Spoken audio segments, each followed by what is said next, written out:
so glad to see you on this beautiful Valentine's Day. We are going to talk about love. We're going to talk about the love that animates and moves and sustains and empowers us to turn ordinary lives into extraordinary testaments to divine spirit. And what I want to do is I want to start with some stories. On February 3rd, 1943, during the Second World War, the troop transport USS Dorchester was en route from New York to Greenland, carrying 900 men. It was in a convoy of 3 ships. It also had 4 chaplains on it, and we're going to talk about them in a second. The ship's captain had been alerted that their sonar had detected the presence of submarines, and they were in dangerous waters, and they assumed that it was German submarines. And the ship's crew was on a state of very high alert. However, a lot of them were sleeping down in the hold near the engines. And if you've ever been in the hold of a Navy ship, it's very hot. And so they weren't wearing their life jackets because they were hot and they were very uncomfortable. So at 12:55 a.m., a German submarine torpedoed the Dorchester, hitting it and blacking out all the power. There was no electricity. The ship went totally dark and it started to sink. The men were in the hold. They were panicked. Chaos was breaking out. They couldn't see where they were going. The 4 chaplains on board were George Fox, who was a Methodist, Alexander Good, a Reformed rabbi, Clark Poling from the Reformed Church in America, and John Washington, who was a Catholic priest. And what the 4 men started to do is they started to try to calm the men, they tried to help treat the wounded, and they helped organize an evacuation of the ship. Now, each of these 4 chaplains had on a life jacket because they didn't sleep in the hold, they slept up top. And without hesitation, they each took off their life jacket and gave it to one of the sailors. And they stayed on the ship while the crew evacuated. They then joined hands, they clasped each other, and as the ship went down, they were singing and praying. And the men floating in the water could hear prayers and songs in English, Hebrew, and Latin as the ship went down. If you have any interest in naval history, there's a 4 chaplains chapel. I think it's at the Naval Academy, and there's even a 4 chaplains day. This was an amazing story of selfless love, of what love can animate the human heart to do with no premeditation. They just did it out of love for their fellow man. It's an amazing story. So this month, we have been talking about manifestation. That's our theme this month. And what that means is we've been talking about how we show up in the world, haven't we? We've been talking about how we use the power of the divine to change our lives and the lives of those around us. We've talked about belief. We've talked about conviction. And we also talked a little bit last week about doubt, about the creative power of doubt. What we've been doing is exploring how our souls can interact with the divine to co-create, to bring love and peace to us and to those around us. So today, we're going to talk about the most fundamental energy that created us and that every moment is still creating us. To do good, to be good, to live as love in the universe. Just like the 4 chaplains did. So, notice that I'm talking about love as a power. I'm not talking about it right now as a feeling. As we sit here on Valentine's Day, a lot of us are going to go out and celebrate that feeling, that rush of excitement you get when you get that tweet from your beloved saying, I'll be home in half an hour, or whatever it says. It's a rush. And actually, as I was researching this talk, I came across an article that said that when you are involved in a romantic relationship like that, and you get something like that that reminds you of your beloved, a picture, whatever, your reward centers just go off in your brain. Things just light up, because, wow, that's exciting. What that same article also said is that when you are engaged in acts of selfless love, your reward centers are turned off. You don't get that same rush. You are doing it for some other reason. And I think the reason is because it calls to something in us that is so profound. That instead of feeling that rush, we feel peace, we feel fulfillment, we feel that we are doing what we are here to do. there are many aspects of love. One of them is obviously romantic love. But the love I want to explore today is not love that is targeted at another, at your beloved. It is love that we feel that we live for everything, for all of creation, that animates us, that make us do things like that. It's the power of the divine living through us and as us to change our world, to bring healing, to bring peace, to bring love to those around us. Like John Twyman. Was that his name? Yes. James Twyman? Yes. That man is acting through love to go into horribly dangerous and risky places because he knows that it is his to do. So, the story of the four chaplains illustrates for me the power of love to take ordinary people to extraordinary action. We all have that power. At a given moment, it can transform you into action like that. Now, I asked myself, what were those men thinking? I even asked my wife. I said, why do people do that? And she's the smartest person I know. And she thought about it and she said, I don't know. She said, I think they just must be way more evolved than the rest of us. And then I thought, well, that might be. But it also might be because they may be just like us. But there may be something calling to them that hits them at that moment. And they know they are here for that. And to do less would mean that they would have to be less. And they are not willing to do that. Love like that is not limited just to acts of combat or acts of emergency like that. Several months ago, I came across an article by Nicholas Kristof in the New York Times. I love Nicholas Kristof. Do we have any other Nicholas Kristof fans? Yes. He wrote about a doctor who is doing work in the Nuba Mountains in the Sudan. The doctor's name is Dr. Tom Katana, and I hope I'm saying his name right. Since 2011, there's been a civil war in the Sudan where the government is fighting with the Sudanese People's Liberation Army, which is seeking determination and economic freedoms for the people of the Nuba Mountains in that area. The Sudanese government has carpet bombed. They have killed countless men, women, and children. There have been many children who have been killed by stepping on landmines or by playing with devices which they think are toys and they turn out to be explosive. Dr. Tom, as he's called, has defied the ban on humanitarian assistance which Khartoum has imposed. Khartoum has put on a ban for all humanitarian assistance and has also banned all journalists from the area. But Dr. Tom, who is a Catholic missionary, has defied the ban since 2008, and he remains as the sole doctor in the Nuba Mountains, caring for approximately 500,000 people. He's the only doctor there. As I said, he's been there since 2008. He runs a 435-bed hospital. He has no electricity. He has no water. He has no telephone. He sure as heck has no x-ray. He calls it practicing medicine in Civil War era conditions.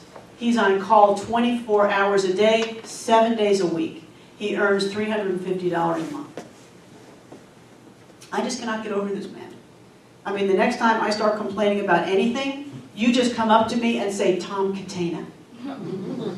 I cannot imagine what compels a man to do that. He has no family there. He is just there, caring for these people because he thinks it's what God wants him to do.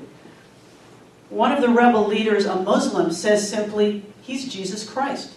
And somebody said to this rebel leader, what do you mean? And the rebel leader said, well, he heals the sick, he helps the blind see, and he makes the lame walk. And that's what Jesus did. Isn't that amazing? Think about a heart that would do that. Dr. Tom says his greatest reward is the peace he receives from serving people in need, and he would not be anywhere else. We also see this same love, this same living love in the acts of the healthcare workers who helped all those patients through the recent Ebola crisis. Do you remember that? Yeah. I learned that 17% of the healthcare workers in West Africa died as a result of their contact with these patients who had Ebola, including the head doctor of Sierra Leone, who at the age of 39, after caring for 100 Ebola patients, contracted the disease and died himself. He had the habit, when a cured Ebola patient would leave the ward, he would go hug them, each one of them, because he felt it lifted their spirits. The word courage comes from the Latin word cor, which is heart. And all these people were acting from such wide open hearts that the only thing that actually could be filling it, I think, is just the love of God. Animating these people to live as they did, to do what they did for others. Courage like that is not even limited to adults. How many people here remember the story of Ruby Bridges? The little 6-year-old who was the first, in 1960, the first little African-American child to integrate any school in Louisiana. Okay, Catherine, you do excellent. She was ordered by a federal judge to integrate the William France Elementary School along with 2 other little African-American children, both of whom decided not to do it. So Ruby was the only one to go. She was escorted in by federal marshals every day and escorted out by federal marshals every day. The reason they had to be federal marshals is the Louisiana police and the Louisiana State Patrol wouldn't do it. They said they weren't going to help. So Ruby went in. She sat in a classroom all by herself because every white family except 3 had taken their kids out of the school in protest. And those 3 white kids would sit in another classroom. They weren't allowed to sit with her. And as Ruby walked in, a little 6-year-old girl with these 2 federal marshals, these adults would yell at her and scream epithets at her and throw things at her. Her courage was amazing. As a matter of fact, her courage was so amazing that the psychologist Robert Coles included Ruby Bridges in a study for a book he did called The Moral Life of Children, because he could not imagine what sustained a child of 6 going through something like that. So anyway, Ruby sat in this classroom by herself. She had a teacher, a lady named Mrs. Henry, and one day Ruby was coming in, and Mrs. Henry saw her stop and turn around and appear to speak to all the protesters. The federal marshals were hurrying her along, and she kept speaking, and then she turned and she walked back in. And Mrs. Henry said, "Ruby, what were you saying to those people?" And Ruby said, "I wasn't talking to them. I was praying for them." And she also prayed for them on the way home. And Mrs. Henry said, "It is, Catherine." Mrs. Henry said, "What are you praying?" And she said, "I pray that they are forgiven because they don't know what they're doing." This child was 6 and had just an amazing, courageous heart. She graduated from that school and she went on to Tulane and has been a testament her whole life for the courage of the human heart.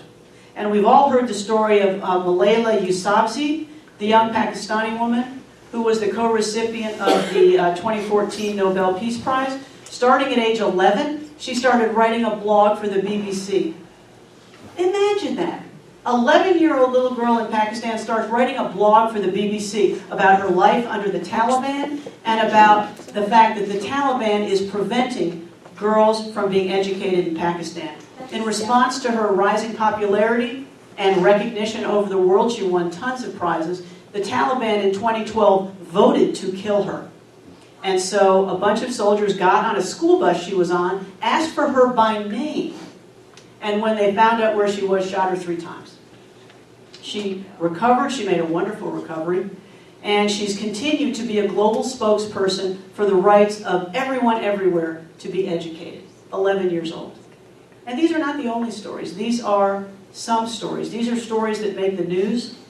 But we read about magnificent acts of courage like that, but every day we see acts of people extending themselves. James Twyman, people we know, things we may have done ourselves, acts of kindness and courage that we may have received. We see those acts every single day. When we do that, when we act like that or we see people like that, we know that we are acting in the flow of spirit. We are acting in the flow of love, which is the spirit that animates all of us. Remember how before we were talking about being in the flow? Back when we were talking about belief, we talk about the way we manifest our good, the way we bring the co-creative power of the universe to us is not to sit there and think really hard about it. It's to put ourselves in the flow with it. It's to live as the spirit that we are. To live according to the love that we are.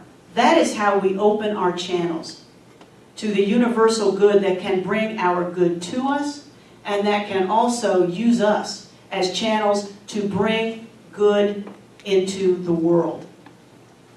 We all know the story of the Good Samaritan, the traveler who was traveling from Jerusalem to Jericho, and he was set upon by robbers, and he was beaten and robbed and left for half dead.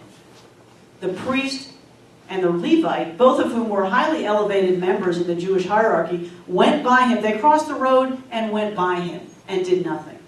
The Samaritan, who was an outcast to the Jews, stopped and bandaged his wounds and helped him and took him to a place where he would be cared for. Dr. Martin Luther King, who was speaking of Martin Luther King Jr. when he was speaking of this story, said, the first question that the priest and the Levite asked was, if I stop to help this man, what will happen to me? The Samaritan flipped it, and he said, if I do not stop to help this man, what will happen to him? That is the question that love asks. That is the question that is asked when we are in the flow of who we are here to be. The actions that give us peace and fulfillment and just profound joy, because we know that we are doing what we are here to do. Charles Fillmore wrote in Dynamics for Living that love in divine mind is the idea of universal unity. He writes, love is the power that joins and binds in divine harmony the universe and everything in it. Don't we know that to be true? Sometimes reading Charles Fillmore to me is kind of heavy sledding. But he's exactly right. That is what we know to be true. Love is the power that binds all of us. He uses the image of the heart, which, according to his thought, is the physical representative in the body of love. And just as the heart pumps blood throughout our body, so love keeps pumping divine energy throughout the universe. When we expand our experience of love beyond what he calls kinship ties, beyond family, beyond friends, beyond those we know, we set free what he calls a natural, equalizing, harmonizing force that in most persons has been dammed up by human limitation. We limit love by limiting it to the known, and we are called on to be bigger. We are able to be bigger. Fillmore calls love the magnet that draws our good out of the universe. Love is the source of all manifestation, and this brings us back to the discussion we had earlier about how we manifest our good and the good of the world around us, how we do this in conjunction with spirit. He writes, many who have found the law of true thinking and its effect wonder why supply does not come to them after years and years of holding thoughts of bounty. It is because they have not developed love. It's because they have not developed love. They have formed the right image in mind, but the magnet that draws the substance from the storehouse of being has not been set into action. Think about that image. Years and years of thinking of bounty. If you don't develop love, you are wasting your time. Because love is the energy that permits you to co-create it. Living in the flow requires us to do that, to be in alignment with divine mind. That's very different than merely thinking about something, or even believing in it 100%. If you are not coming from a place of alignment with spirit, a place of love, you are not going to be able to manifest what it is that you are looking for. Because that's the way the universe works. We work as spirit when we live as spirit. And spirit is love. And we all have the capacity to do it.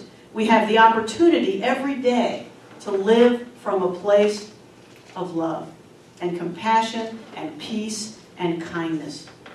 This is the energy which will expand, will use us as agents of spirit, which will expand to impact our community and our world and make life better. Manifestation is about a lot more than just us. Don't you know that? It's about a lot more than just bringing abundance to us. It is how we manifest the Spirit of God on earth. which is what we are sent here to do. Love, compassion, charity, hope, and gratitude. It's how the divine expresses. It's how the divine expresses through us. We are the hands, and we are the feet, and we are the voice. As those examples in the stories that I read have taught us. As with belief, action is needed. Remember how when we were talking about belief, we said, you don't only believe it, you have to get up and put feet to it. You have to get up and act. As human beings in this human skin, we are agents of action. We move. We have to. That's how we bring our good into being.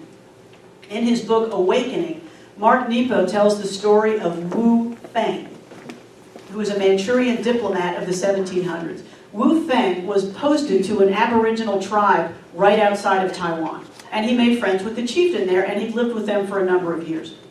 One of the practices of this tribe every year was to take a member of the tribe and behead him as a sacrifice. And this caused Wu Feng a great deal of concern out of compassion and pain and reverence for human life.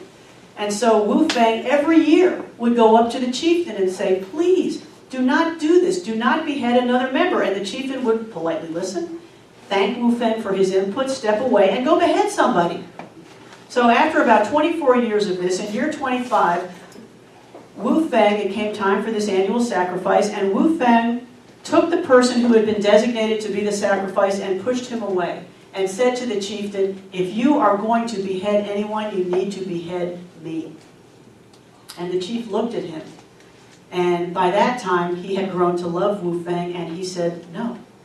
And so the custom stopped right then. So what does that mean? It means years of talking, years of hoping, did nothing until he stood up and he said, it's going to be me. If you want to keep doing this, you have to do it to me. Mark Nepo writes, in the end, it is not enough to think what we know. We must live it. We must live it. For only by living it can love show itself as the greatest principle. Isn't that a liberating thought? We can show love as the greatest principle. We can be love in any way we can. The small ways, the large ways, the ways that never get in the news, just because it's who we are, just because it makes a difference. None of those people whose stories I told you did it so they got on the news. They did it because they knew they had to do it right then. There are many aspects of love to celebrate on this Valentine's Day. Each one of them calls us to a deeper awareness of our connection with Spirit, of our connection to the love that is the source of all of us, the energy that created us and continues to do so every minute. John Lennon surely had it right when he said, all you need is love. When you live as love, getting what you need is only the beginning of an amazing journey. Let's take these thoughts into meditation.